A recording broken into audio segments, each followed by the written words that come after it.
Hey guys, welcome back to the NolanBuilt shop, where today I got the Phantom CNC fired up.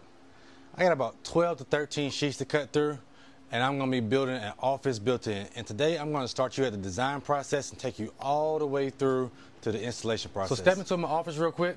Let's take a look at the design process. Alright, so this is my design software called Mozaik, and this is what we're going to be designing today. This is a 12-foot office built-in, and this is where you start at. So basically, you start with the new job, save the old job, and type in the new job video. And for today's purposes, we're just going to type in YouTube video.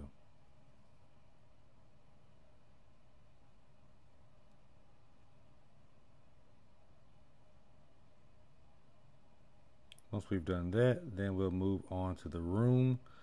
We'll draw walls, and basically we're going to draw a wall based on the dimensions that we have from the customer's home, which is 144 inches and 3/4 of an inch. Once we do that, then we can go ahead and set that to the right dimension. Now we know what we're working with. Then we go to products and select a cabinet that we want to build. And in this case, I have this set for just building it without the toe kicks, so we're going to change that and add the toe kicks for this particular job. This is not something you have to do. This just I go back and forth depending on how I want to do the install. Then you just drag and drop what you want to place in your design. You can change the view to the elevation view, and now we're going to edit what we want so we can get the cabinet that we want on there by basically clearing out the face and clearing out the inside. And then we're going to go back and split the box and make 2 doors with no drawer.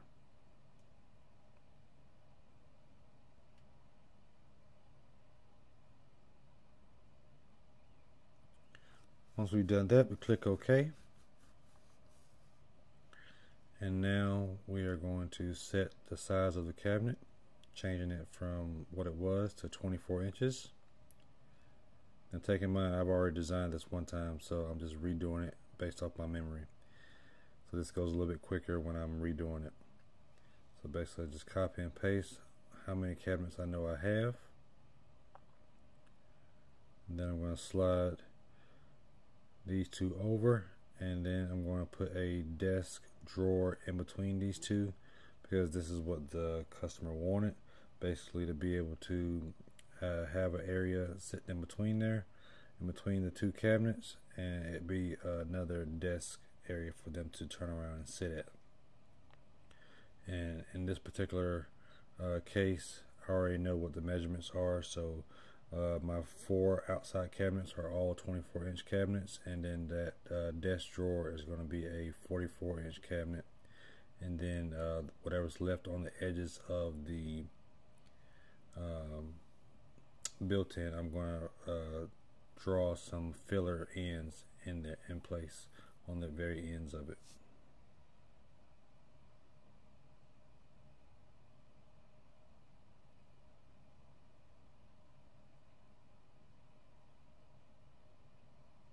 Alright, now just drag all the pieces over so they're meeting up to each other.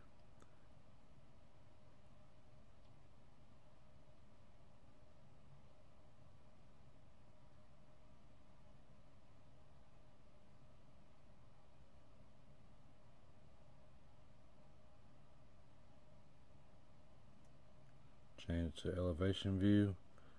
Now I'm going to draw some tops on here based on how I normally build, and then I'm going to click on there and get rid of the backsplash, put that to 0 since it adds it on there automatically.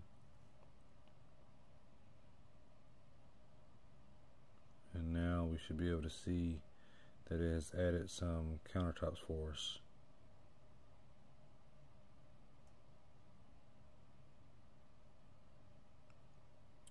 Now we're going to work on the upper cabinets, which are just going to be like some open bookshelves.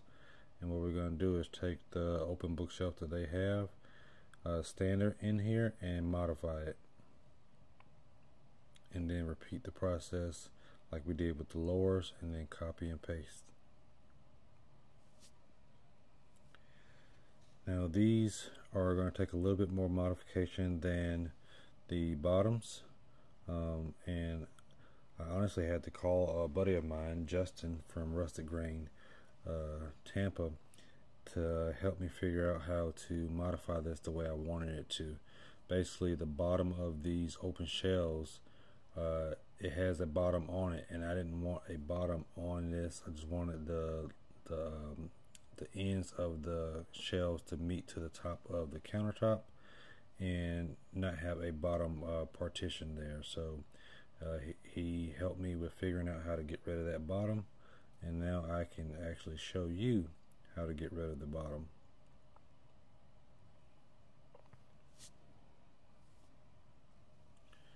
Alright, so we'll click on our bookshelf, and then we're going to click on edit, click on parts to build, and to click the bottom to unclick it or unselect it, and it gets rid of the bottom for us. But that's not it. All of our construction is blind dado construction, and so now you have to go back and go in your parameters and get rid of the dado so that it doesn't cut that dado in when you're building it, so it can have a clean edge at the bottom. So we're going to go down to dados, and then we're going to click on this one and change that to 0, and that'll get rid of that dado on the bottom. And then we're going to go up to the back, because we want the back to make sure it builds correctly as well, and we're going to change that to plant on back.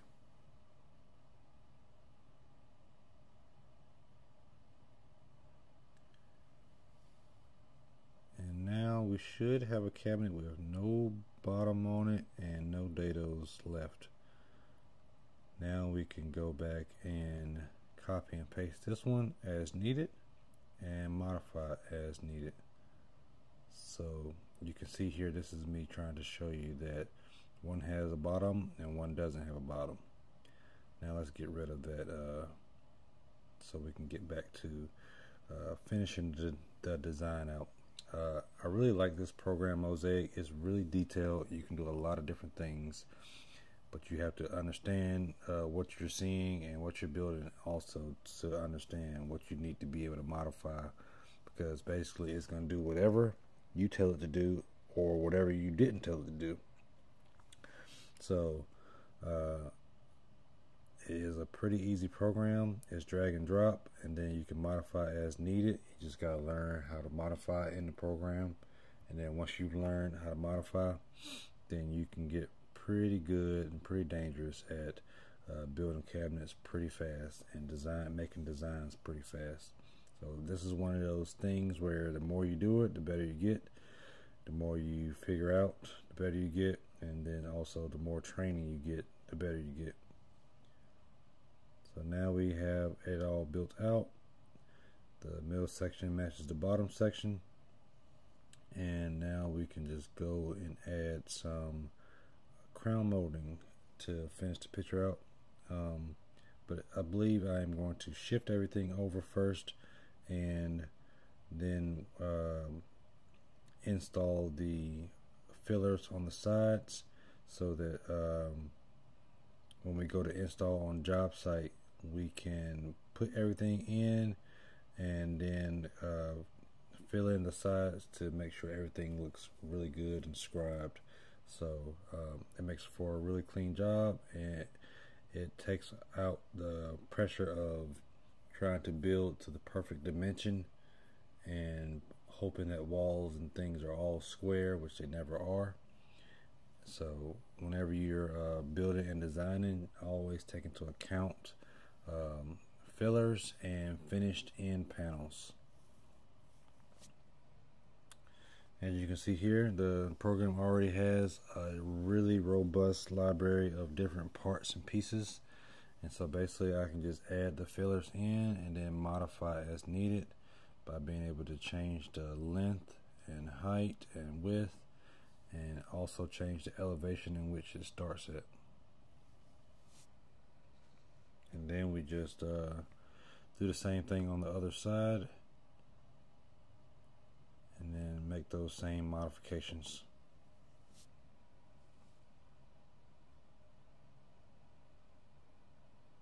Alright, now that we have fillers, now we can get to adding some crown molding.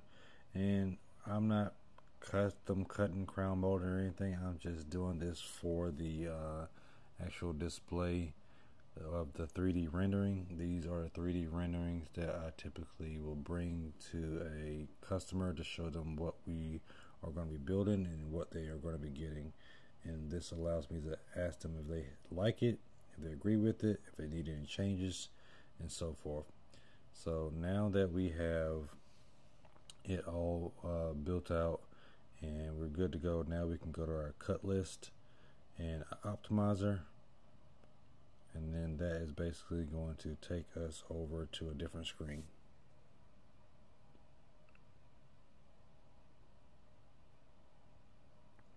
But I forgot one thing. I forgot to go in and change my settings. And basically what we're going to do here is we're going to change all of our drawers to the type of drawers that we want, if you have drawers to be built. And then you're going to change your drawer slides to the drawer slides that you want. And I choose the 563Fs from Bloom because I build all my cabinets out of all 3/4 inch material. One, it helps me not have to change material, and two, it helps my cabinets be more robust and eliminates the callbacks from something you know, giving way or breaking, or you know, something like that. And then we're just going to go in here and change all of the colors that I just changed, because now that I changed everything to pre-finished plywood, it changed the color of the rendering. And so now I'm going to go back and change the colors of everything to match, and so that it'll all be white. And I'm choosing cloud white because that's what everything else is already selected on. And once we get through with this, then we can go back to the optimizer and take our design to the cut list. So 3D rendering, all good, everything is all white. And now you can take this picture and print it off, or put it in a file and show it to your customer. Then we go to optimizer and go to a different screen.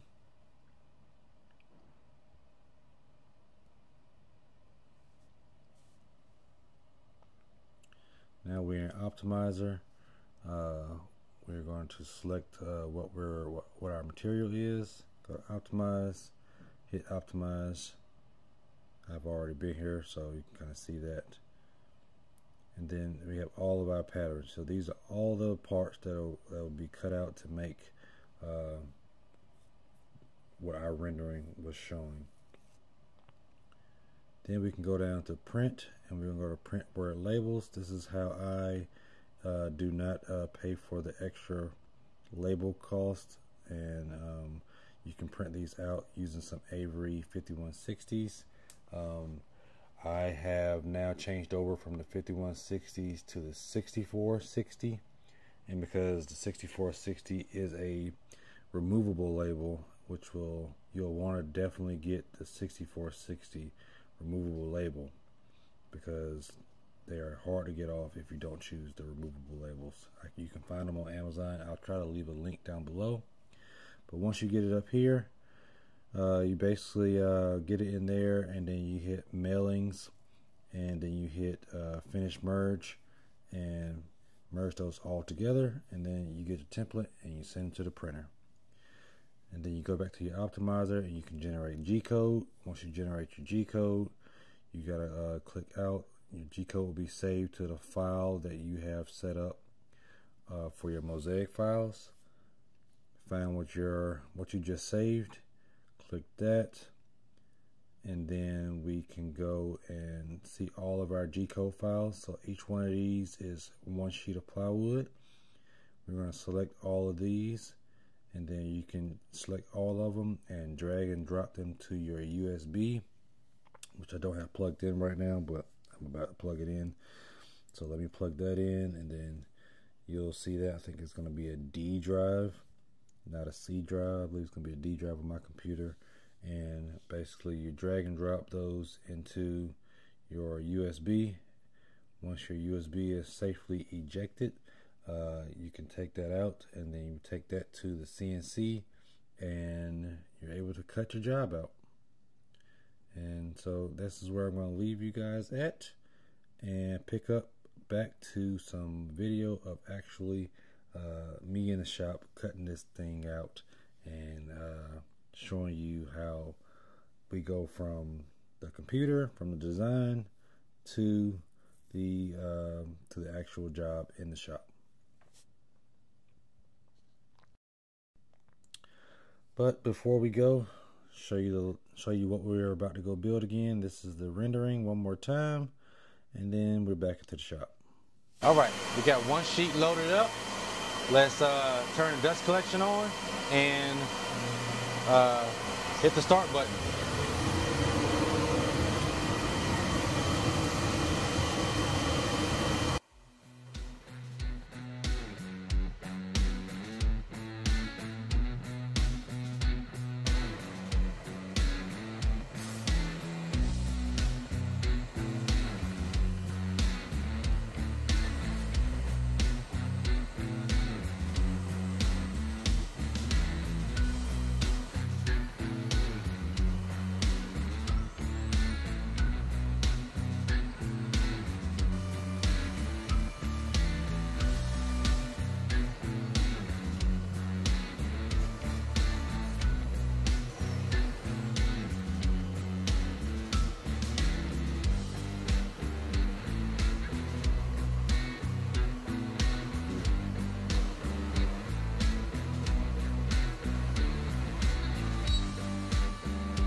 All right, now that we got one sheet cut, I wanted to stop and show you the process of how I keep all of these parts organized, and that is through labels. So I have my cutout here of what we just cut, and then I have the labels here.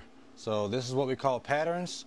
This is my labels, and so I wanted to show you this process as part of the cabinet making process on using Mozaik and CNCs to cut your cabinet parts. Alright, so this is our patterns. So these are the 3 cabinet parts we just cut. This is pattern number 10. So we're going to go to our labels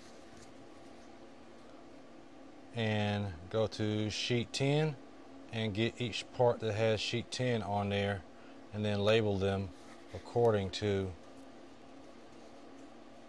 these 3 pieces.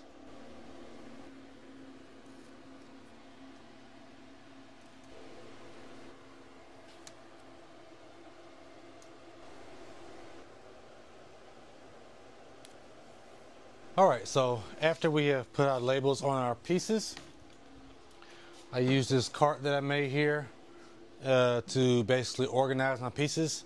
Basically, we take these guys off of the CNC like so, and start stacking these guys in here, and make sure the label is up so that I can see which part is which. And basically, I will try to be as organized as possible and stack the same cabinet parts for each part in each compartment so that I don't have to do it later. Alright, so here's the part where most people don't consider when they're thinking about using a CNC or buying a CNC to operate their cabinetry business off of, and that is what they do with offcuts and how they dispose of a lot of the small parts. So what I typically do is store the larger parts here up against the the wall or another wall in the shop. And then all the small parts that are not usable, normally have a big pile either in here or outside that I gotta dispose of at the dump.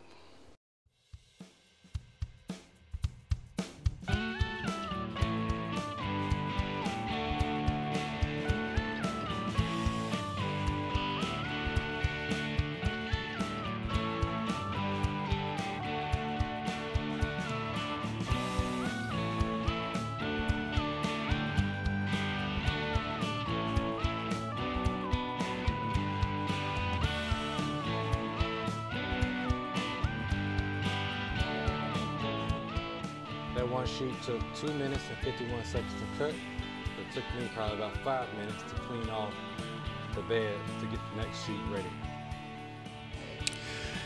I remember when I first got my CNC, I thought that I would be able to cut stuff and be doing something else at the same time. But this thing moves so fast that I have no time to walk away and do anything else, because with that short amount of time, 2 minutes per sheet, there's nothing that I can really do that's valuable.